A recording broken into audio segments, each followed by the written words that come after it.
அனைவருக்கும் வணக்கம்.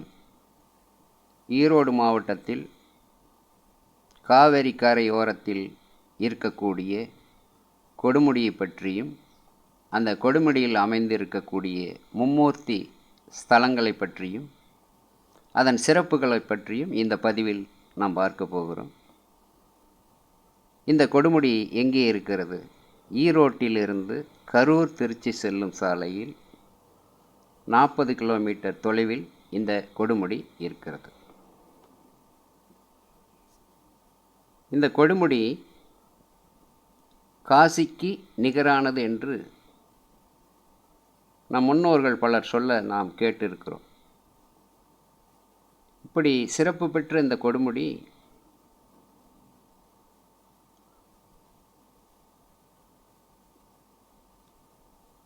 ஸ்ரீரங்கத்தில் ரங்கநாதர் பள்ளி கொண்டிருப்பார், நாம் பார்த்திருக்கிறோம்.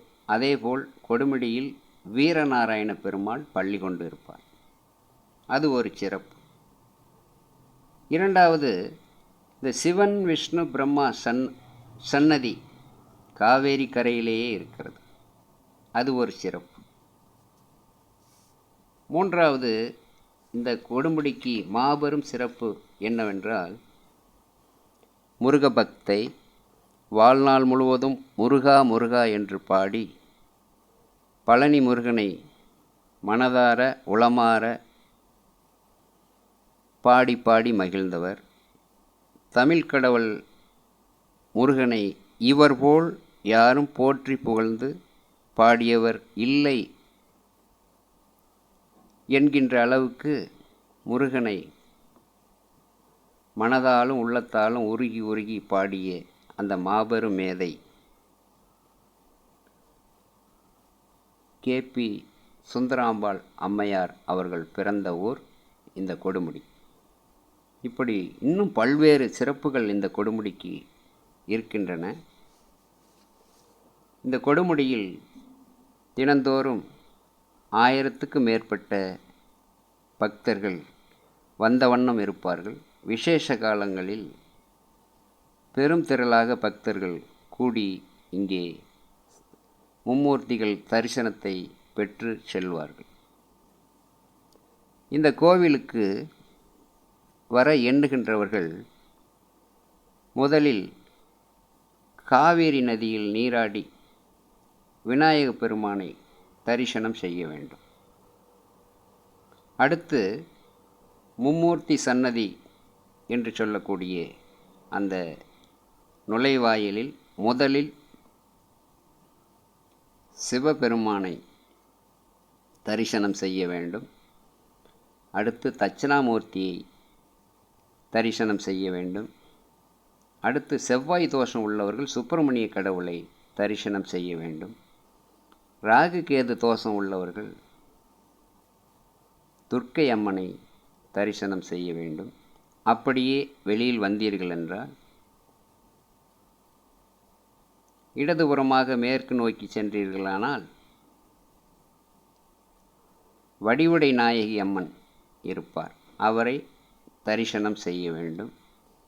அடுத்து பிரம்மதேவன் வன்னி மரத்தடியில் இருக்கிறார், அவரை தரிசனம் செய்ய வேண்டும். அடுத்து ஆஞ்சநேயர் பகவானை தரிசனம் செய்ய வேண்டும். அதற்கடுத்து மகாலட்சுமி தாயாரை தரிசனம் செய்ய வேண்டும். அதற்கடுத்து வீரநாராயண பெருமாளை தரிசனம் செய்ய வேண்டும். அங்கிருந்து வந்தால் உங்கள் இடதுபுறத்தில் கிழக்கு பகுதியில் சனீஸ்வர பகவான் சன்னதி இருக்கும். அவரை முழுமனதோடு வணங்கி எள்ளு பொட்டணம் வாங்கி தலையை சுற்றி அந்த தீயில் போட்டுவிட்டு சனீஸ்வர பகவானை முழுமனதோடு வணங்கி வெளியில் வர வேண்டும். அடுத்து கால பைரவரை வணங்கி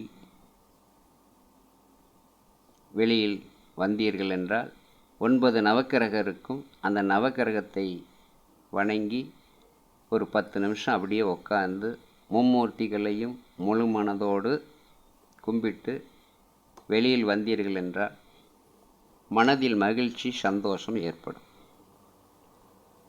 இன்னும் இந்த கோயிலில் பல்வேறு சிறப்புகள் இருக்கின்றன. ஆடி மாதத்தில் மிகச் சிறப்பாக இங்கே பூஜை புனஸ்காரங்கள் செய்யப்படும்.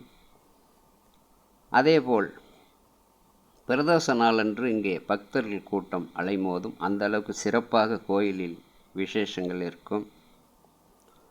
அடுத்து இந்த கோயிலில் ஜாதகத்தில் பல்வேறு தோஷங்கள் இருக்கக்கூடியவர்களுக்கு இங்கே பரிகார பூஜைகள் செய்யப்படுகிறது.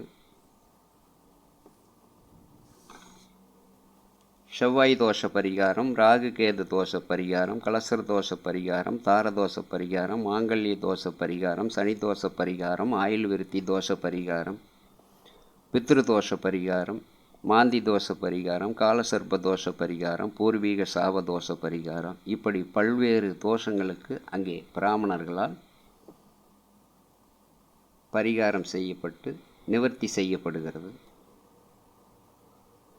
இந்த காணொளி காணுகின்ற சகோதர சகோதரிகள் வர விருப்பம் உள்ளவர்கள் ஒரு முறை வந்து இந்த கோயிலை தரிசனம் செய்துவிட்டு போகலாம். இந்த கோயிலில் சாமி கும்பிட்டு காவேரியில் குளிக்கின்ற பொழுது, காவேரியில் குளித்து பிரம்மா விஷ்ணுவை வணங்குகின்ற பொழுது காசிக்கும் கங்கைக்கும் சென்ற ஒரு புண்ணியம் உங்களுக்கு கிடைக்கும்.